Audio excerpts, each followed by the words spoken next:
Welcome back, guys. This video is going to be about my new Mechman alternator, high performance racing alternator. And I'm going to touch on why I now have this alternator and go into a little bit about some data log and what my current fuel system is. So I'll start with the alternator here. This is it. So you got a little fog on the screen there, but it's a 170 amp high performance alternator for racing applications to be able to support the RPM I'm turning. It does have a little bit bigger pulley than the factory one that's on my car. I was speaking with some guys and they said that I could probably just put a larger pulley on my alternator, and I'll go into the reason being. But this alternator here, I guess, is like 130 amp or something like that. It's a 2002 stock alternator off of this car originally. I mean, it might even be the 2002 alternator, but either way, it's just a Delphi stock deal. And I couldn't just throw like a big truck alternator on it because of the ITC brackets that I have. You know, it's got the bracket system from ICT it runs a F-body water pump, but a truck dampener. So, you know, it's got a lot of different stuff going on here. With that being said, I believe I need an alternator, so I contacted the best in the business, which is Mechman, and spoke to a gentleman named Tony, and he was real good. I sent him a bunch of screenshots and some videos of the car and told him what was happening, told him about my fuel system. So basically this goes back to right after I got the boost controller working. The first time we went to Orlando on the prep side, I noticed that towards the shutdown, my AFRs were creeping on me, and I wasn't really concerned about it at the time. I just thought it was a VE table, needed adjustment, you know, no big deal. And we weren't able to turn it up anymore that day anyways. And then in Albany, I continued to notice the AFR was getting away from me, and one time on the scramble, I originally thought it was going to boost cut, but it was an AFR safety shutdown. Like basically, there was just no fuel in the cylinders, and it was just nosing over and popping, which I contribute E85 to saving my motor, because when I go back and look at the data logs, as I have a couple times, if I was on pump gas, there's like either the head gasket, or if I ran the quarter mile, that I'd have burned a head gasket or clipped a piston land, something like that. But so I kind of got to cover up the top of my data log here, because I always title my logs with like what my draggy times were, what round it was, you know, just a little bit of information that, you know, I got to keep private. But so here is the data log from Dig or Die when I raced first round and got put out. The yellow line is AFR and the white line is RPM, and down on the bottom the red line is battery voltage and the green line is fuel pressure. So as you can see at the top of first gear at 6,764 RPM, battery voltage goes from 13.2 and just slowly starts dropping. That's 12.4, 11.8, 11.6 volts. And if you come back here, you see my fuel pressure was around 50, and as soon as the alternator shuts off, fuel pressure dropped to 47.6 right there. And then as you just watch the green, it slowly drops. And while this is happening up here, AFR is slowly climbing. So I had been thinking that I was running out of fuel pumps, which the fuel pumps that I have should support somewhere around 1,300 horsepower if plumbed properly, and obviously if they have enough voltage. So I pulled the filters off and checked the filters. They were clean. I drilled out some Schrader valves to keep it from, basically like a check ball, to keep it from backflowing through a second pump. You know, it keeps the pressure locked into the fuel rails. So I drilled both of those out. The AN fittings were, I have twin -8 feeds, one to each fuel rail, and the fittings themselves were, I mean, they were considerably smaller inside. So I drilled those out, and we went up to Rockingham, and as you've seen from this data log, the same exact thing happened. So, and it took me a while to find it. So that's the importance of taking a data log every time you beat on your car, so you don't miss anything. And you have to pay attention and look at all the variables and all the parameters. It's a extremely valuable tool for troubleshooting and figuring out what your issues are. And most of your standalone ECUs, you don't have to have your laptop in the car with you. You can set up parameters of which the ECU is going to store a data log for a certain amount of time based on a specific parameter in the SD card, and then you just pull it off the ECU into the laptop when you get back to the pits.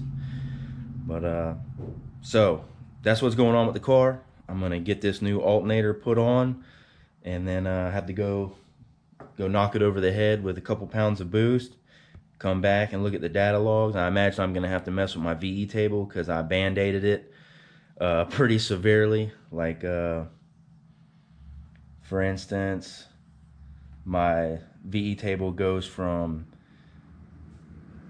211, 220, 225, 230, 235, and that should be, they should almost all be the same number, to be honest with you, with a boost reference regulator with a 1-to-1 ratio. So that's where we're at with the car. We get this alternator installed. Like I said, go make a pass, come back, look at the data, and let you know how this Mechman alternator performed.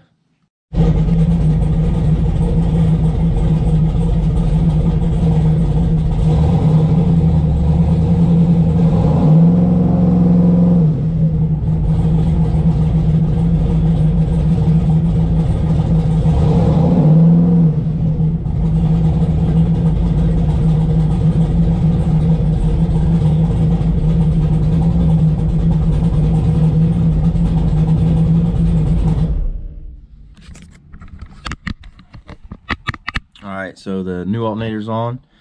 It's a piece of cake, just a couple bolts, and just kick the power switch on. Started the car, which is a little bit of a struggle because it's cold. It's pretty chilly here in Florida today, but as you can see, just idling voltage is like between 13.9, 14.2 at 700 RPM. And I can tell you, since I put this car together, with that alternator, not one time ever have I seen 14 volts on that display. It's usually around like 13.6, 13.7. So I already know the whole entire ignition system is going to be happier, and I'm quite pleased with that already.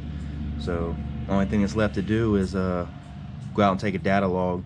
Probably going to adjust my VE table real quick prior, pull some of that fuel out of there, because I'm sure if this fixes the issue and the voltage doesn't drop, and the pumps supply the fuel, and the fuel pressure doesn't drop, and it supplies the fuel that my VE table is asking for right now, it's going to be super rich. So I'm going to go ahead and pull that down a little bit, probably like 10%, 15% up in that area, and take a data log and see what we got.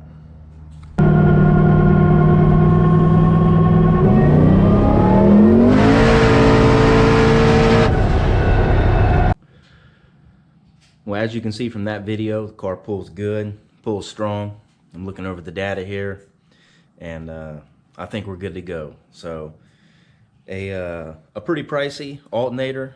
It was just under $400. I don't get no any kind of YouTube freebies or anything like that. Maybe one day, but $400 alternator sure beats the alternative, because I was like this close to pulling the trigger on a mechanical fuel system, which was about $1,800. And going back to what I mentioned earlier, how important a data log is.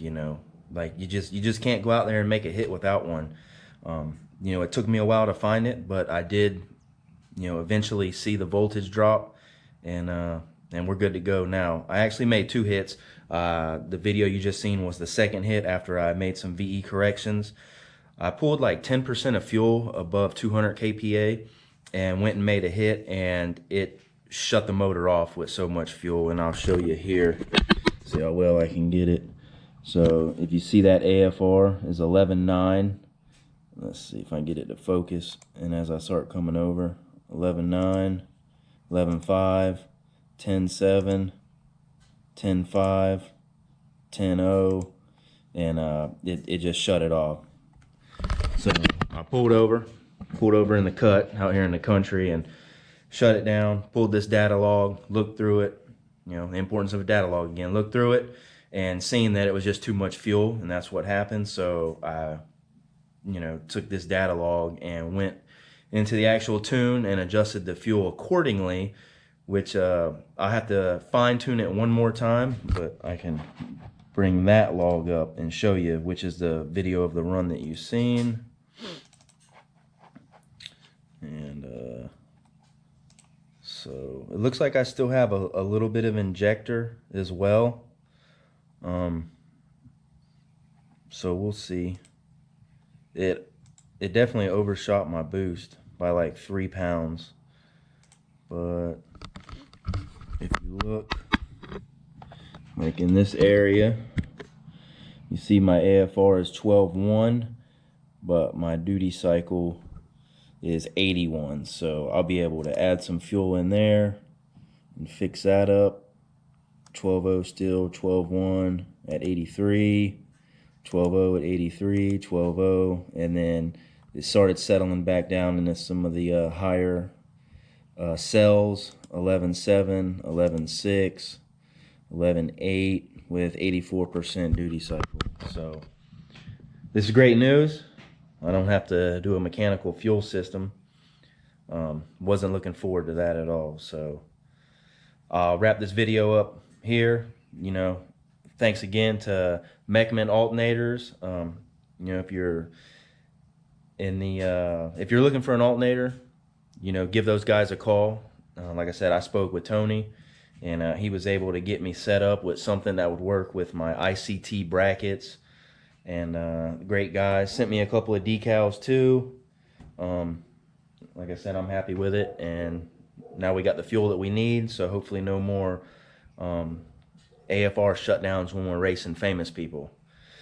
Make sure you like, subscribe, hit the bell, get notified, share it, tell your friends about my slow car legacy performance, and thanks for watching.